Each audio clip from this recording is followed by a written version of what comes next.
I don't think men quite understand what they're doing to women. This whole like being happy with being single and we don't need a man and all this other stuff as a in response to what's going on. I've been this way for years and I'm tired.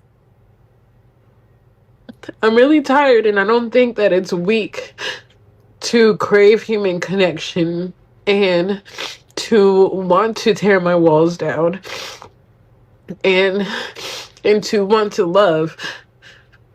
Like, that's like human connection is literally, it's innate in us. It is natural to us, and I don't feel like I should fault myself for that anymore, and I don't feel like I should continuously hide that. It's like I just don't know honestly what the fuck to do. This woman is talking about men and saying men don't understand what they're doing to us. But I think this is the result of feminism. This is why I'm anti-feminist, not because I'm anti-woman, but because a woman like this doesn't even know how to have a connection with a man, a real connection with a man, and she's desiring it. There's no reason why you should be on anybody's internet crying like that about men. These are the same women that say men are the easiest thing in the world to get. Men are laying on the ground everywhere, which to some degree is true. So now we have to try to figure out why you don't have one then. Do you actually think, every time I see tears come from women and they talk about dating and how hard it is or whatever it is, I really don't care. I have zero sympathy. Zero. And that's because I know for sure, and I want to ask you this question. Please answer it. Do you think that these women that are crying about not having a man or not being in a relationship or can't find love, never been approached by a man that can give them the love, give them a relationship, give them a family, ever? Do you think that she never had that opportunity? Do you also think it's not a guy right now that she has in a friend zone to some degree that can actually fulfill that need that she has? Do you think that's something that's not happening? Or do you think she actually has those things, but that guy is not arousing to her?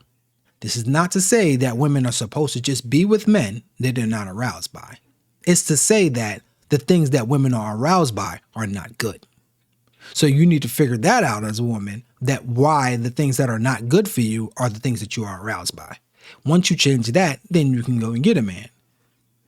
The guy that broke her heart for whatever reason, any one of those men maybe just wasn't the one for her, but she likes him for a reason. And I can guarantee if a man went and broke her heart and did that, he can easily, or more easily, just replace her. Guys that can't get women or just don't want to get women don't just leave women. In fact, it's actually extremely hard for a man to actually leave a woman, especially if she's good. He'll even just keep her around. So something had to go there. Something is off. And that's all a result of feminism. So don't get mad at men at that situation. You have to get mad at the women that push the feminism and the nonsense that's out there. They poison your brain and make you believe that you need something else, opposed to something that's right there in front of you that's actually good for you. So you have to like recondition your mind when it comes to that. And that's the problem.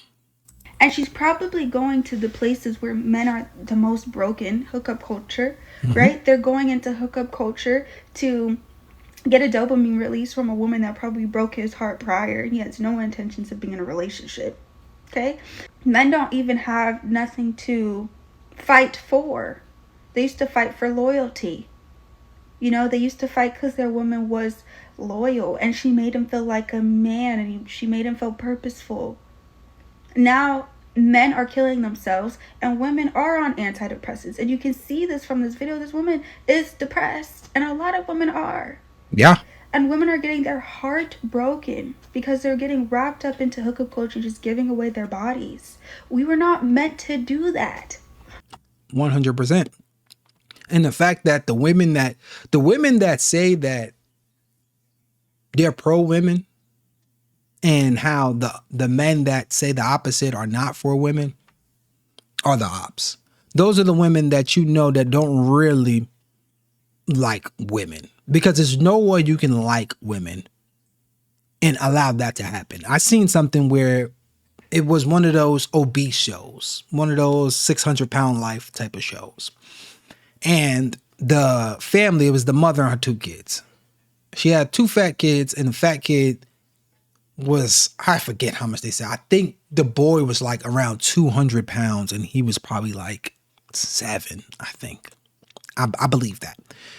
And the girl, I forget how much, she was like 300 pounds, probably before she hit high school, or when she hit high school, something like that. It was something to that nature. And they were saying that the father was bad. The father wasn't a good man. The father wasn't a good man because he didn't want his family to overeat and just eat whatever they want. And he had some rules inside the house, some regulations like, no, we can't just eat Oreos all day, cookies. He didn't want that for his family because he didn't want obesity to happen in his family. They demonized him. The mother is talking at that point that she was so happy to get away from him so she can feed her kids whatever she wanted to feed her kids. Her kids now are more than 400 or 500 pounds with a bunch of health complications. And she said it's because of the husband that happened. So that means even when they leave you, you're not around and you try to do the right thing, you're still the demon. This is the same thing as whatever feminism does. They're going to tell you that you should be able to do whatever you want to do, just like the kids eating. Now you have some fat ass kids, then you have some hooker women.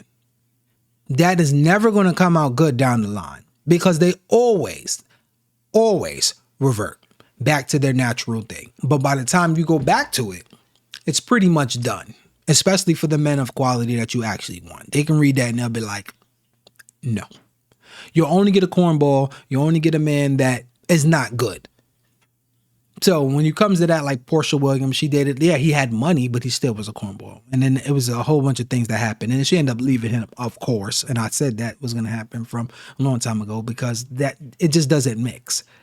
She'll always be broken. And women, if listening, what you don't understand is the more men that you go out with and the more men you do things with, is that less likely you'll be happy later on. You can't just switch that off. You can go through a lot of trauma mentally. And this is why so many women are on antidepressants. And now they just say it. Like I'll meet women, they'll just say it out in the open. Like I switched my meds. And I'm like, what? Back then that was, I'm saying back then like I'm 100 years old. But before that was crazy to even let somebody know. Now it's like free and willing because it's such a norm. Especially with like liberal women. It's such a norm to be on an antidepressant of some kind. And then go to therapy. And it seems like the people that's in therapy for the longest need the most therapy in the world. Why is that? How is that? Something is off here. At some point, we have to realize that something is off and women are being manipulated. But women are being manipulated by other women. If you get into the real roots of feminism, it'll shock you so much. To the point that when the feminists said that women are being mistreated, the women say, most of the women, 90+% were saying that we're not being mistreated. This is suffrage versus anti-suffrage women. And they said we're not being mistreated. And then those women said women should have a right to vote for whatever they want. And then when women voted for whatever they want, was basically saying the anti-suffrage, I don't want whatever you're trying to give me because it's just not good. I have no interest in that. They took the right for the women to vote. The women did that. And then said, no, they don't get no choice. We have to give it to them. It's basically saying that I'm going to take the right for you wanting to be healthy. I'm going to stuff Oreos down your mouth. You're going to have to get these Oreos. And after you do that and you realize that that causes problems down the line, you just shoulder shrug it like, yeah, but I gave them whatever was good. These women are broken. Very broken. Men as well, but in a different way. And it has nothing to do with the partners that they had. There's a reason why we release more oxytocin. There's a reason why we crave oxytocin, the love bonding hormone, more than men. We can only get pregnant by one man at a time. But women are going into hookup culture, and feminists are telling them that they can have casual sex and just be completely normal in the brain. But you see with this woman, she wants the oxytocin, like her nature is called to do, to pair with one man and be his helper. Be his helpmate. And it was interesting to me how she says we're supposed to be independent and not need no man. False! That's exactly why you probably are having a hard time bonding and connecting with a man. Yeah, because that's stupid. And then also, if you think about it, even with men, right? So men, you also would need a woman, right? So it's not like, oh, men could just be by themselves, even if they might do better off by themselves, like they can make it further with less and not have a woman there. I can guarantee you'll need a woman. I can guarantee you if something goes wrong in your life, the women will be there far more than the men would be there. Some health issues, if you go to jail or something stupid, I can guarantee you all those men have more women there than men. Guaranteed. The homeboys and everybody else chilling, they'll be there first year, maybe second. Who knows? Here and there. The woman is the one that's going to stay with you. So you need each other. It's like a balance. It's not even, but it is a balance. And when I say a balance, it's like somebody putting in more, but although I put in more, I don't have anything opposite to balance it out. So it would just skew to one side. It doesn't need to be 50-50, but it has to balance in a way where my side is not on the ground. And as long as my side is not on the ground, then we can make motion and we can move forward. That's basically what you want. This is kind of like a car. A car has a brake booster. So I've been in crazy shit that happened to me before. But anyway, my brake booster broke in my car. And this is a good analogy. The brake booster in the car, which I never knew nothing about. I thought something was just wrong. It clanked. I was like, what the is going on here? I didn't know. This is when I was younger. I did not know that when you press the brake on the car, it ignites the system to brake the car, which kind of makes sense now. But being that it ignites the system does the majority of the work. Basically all of it. If that system is messed up, when you step on that brake, you're going to have to stand on that brake. And I'm talking about I was standing on this brake. And even when I stood on this brake, the car is still just slowing down. So it's not like you're just driving at 60, 70, 80 miles per hour and you're stopping. It's not going to happen.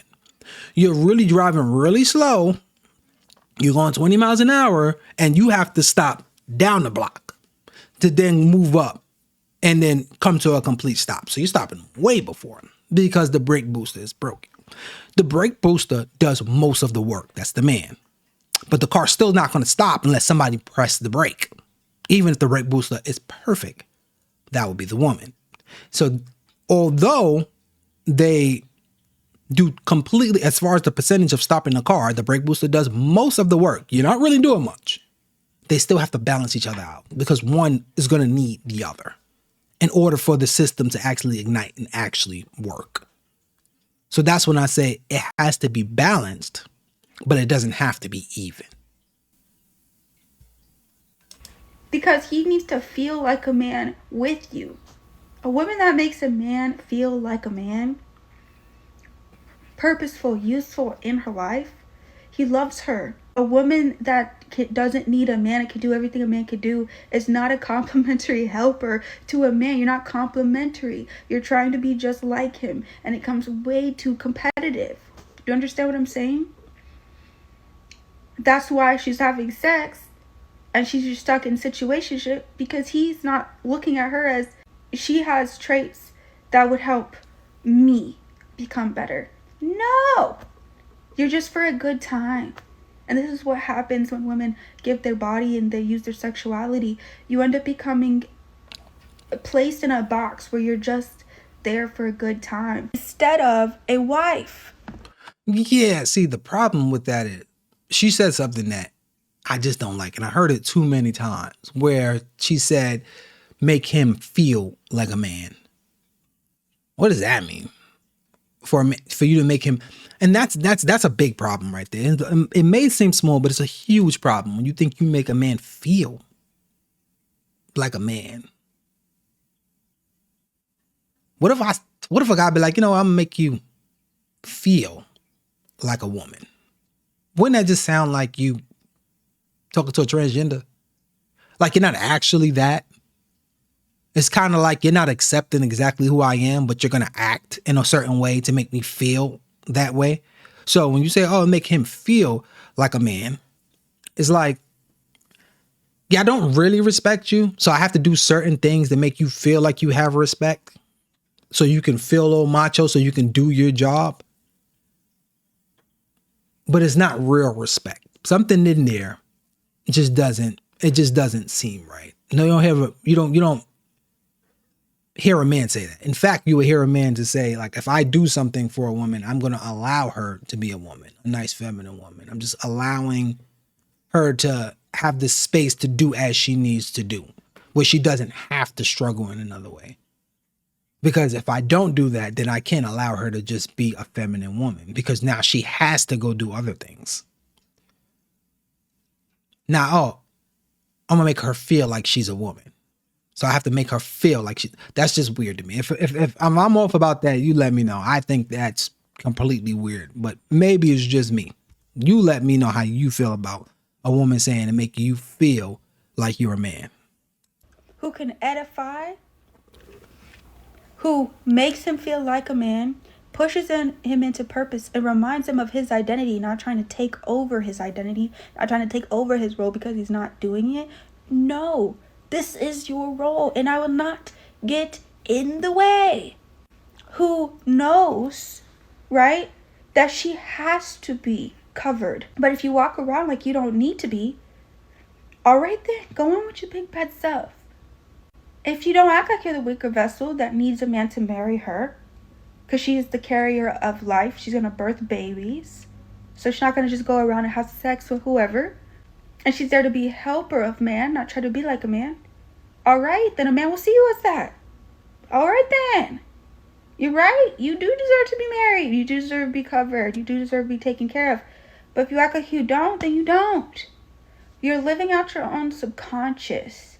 So the fact that she's come to this point where she recognizes that she wants a connection.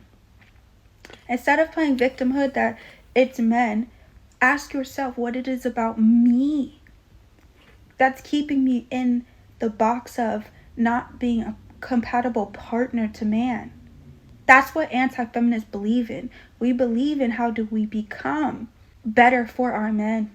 And feminism isn't good for women. We want our women to have love, not be used and abused.